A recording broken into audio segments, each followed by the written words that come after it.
இந்த மாடு ஊசி போட்டுருங்க, அந்த ஊசி அது காலையில் ஊசி போட்டுருக்கு. மறுபடியும் காலையிலங்களா இது என்ன மாட்டை வர மட்டும் கொஞ்சம் பண்ணிட்டேன். நீங்கள் அதை பாட்டுக்கு யாரோ பக்கம் பேசுறது எடுக்கிறீங்க எனக்கு தெரியும். நேற்று ஒருத்தர் வந்து எடுத்தாங்க அங்கே எங்கேங்க கடையில் பேசுகிறேன். எதுக்கு எடுத்தாங்க ஒன்றும் இல்லை. சரி, எப்படிங்க மாமா இது? அந்த ஊசி போடுறேங்க. எவ்வளோ வாங்குனீங்க? இது 30, 29, 29. எந்த சந்தைங்க? சந்தை இல்லை, சந்தை முத்துனாக்கி விட்டு போயிட்டு இருந்து வேற ஒரு தவறு விட்டாங்க. சரி சரி, இங்கே லோக்கல்லையே. 4 பேர். சரி சரி சரிங்க. 4 லிட்டரு ஒரு வேலைக்கு 4 லிட்டரு. அது 2 வந்து ஒரு 4, 3 இப்படிலாம் வரும். இன்னைக்கு ஊசி போட்டுருக்காங்க, அதனால இன்னைக்கு கொஞ்சம் பால் வர, நாளைக்கு வரும். அது எவ்வளோக்கு வந்துச்சுங்க? அது 28,000. சந்தைங்களா?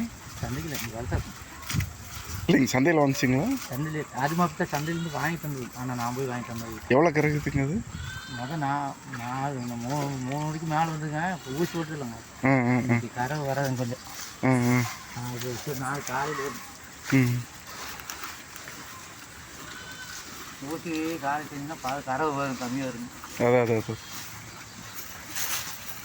ஒருத்தர் கோழி எடுத்துக்கிட்டு வந்துங்க. அது போட்டு இடத்துக்கு எடுத்தாங்க, இதில் வந்து எடுத்து போட்டு கேட்டுக்கிட்டாங்க. இது என்ன ரகங்க? அது சிந்து தாங்க. சிந்து. 2 வந்து 2 ஒரே ரகம் தான். தாலிக்கு ஒட்டை மாடு. தாலிக்கு அதை இழுத்துட்டு வருங்க. காலையில் கூட பார்த்துக்கலாம். ஊசி 100 ஊசி வரும்.